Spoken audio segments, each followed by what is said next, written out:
Saúde é sempre um assunto importante aqui no estúdio. Estamos recebendo o coordenador estadual de transplante de órgãos da Bahia, o doutor Heraldo Moura, e também o doutor Marco Aurélio Salvino, que é coordenador de transplante de medula do Hospital das Clínicas. Os dois vão nos ajudar a esclarecer melhor todos os mitos que envolvem a doação de órgãos e os transplantes.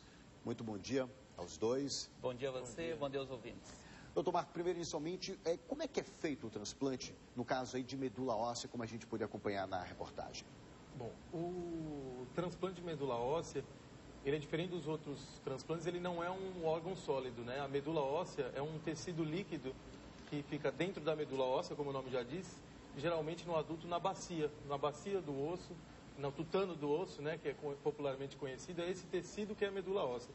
Por alguma doença que acometa a medula óssea, que é a fábrica do nosso sangue, por exemplo, uma leucemia que acomete a medula, ou uma aplasia, que é quando a medula para de funcionar, um linfoma que infiltra a medula, em alguns casos a necessidade de substituir por uma medula saudável, que é quando feita essa substituição de uma medula doente, por exemplo, uma leucemia, por uma medula óssea de um doador compatível que esteja saudável. E como identificar esse processo, doutor Marcos?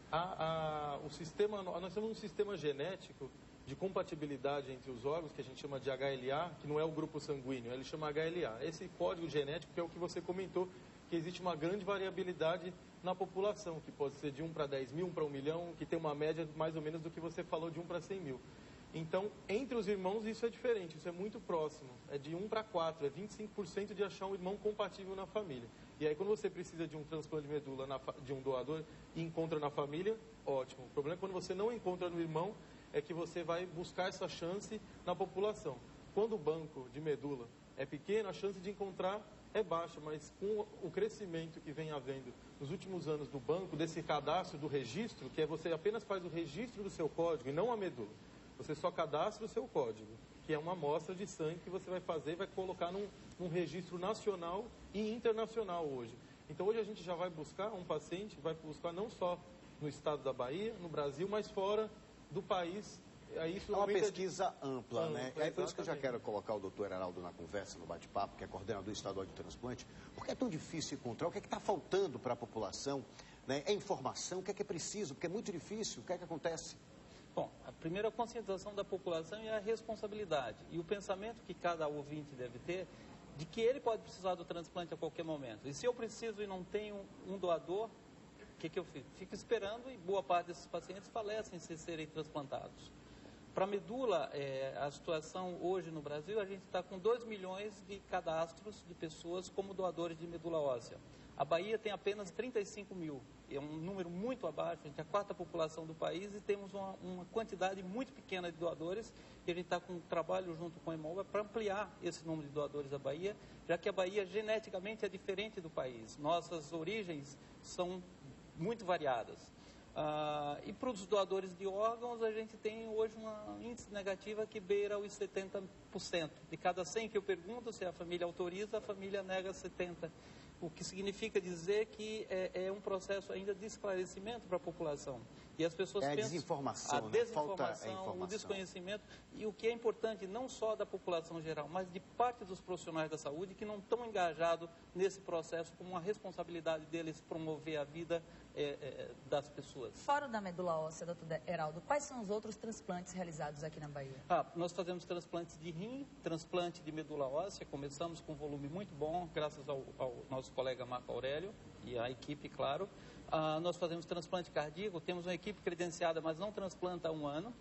O transplante de fígado e o transplante de córnea. A gente está no processo de implantação de um programa de transplante de pulmão, o colega está se especializando nessa área para assumir, e transplante de pâncreas que nós não fazemos ainda, que estamos trabalhando para implantar. E quais são os locais em Salvador onde a população pode encontrar, pode fazer o transplante?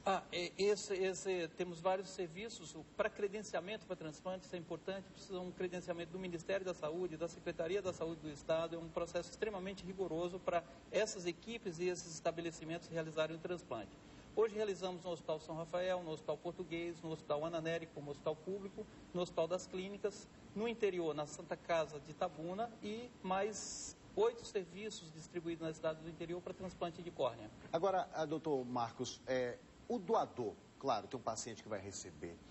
Quais os riscos para o paciente, a pessoa que vai receber, e também para o doador? Existe algum risco? Porque às vezes as pessoas têm medo, né, de acabar se tornando doador com medo de que pode acontecer alguma coisa. Existe o risco e quais são esses riscos?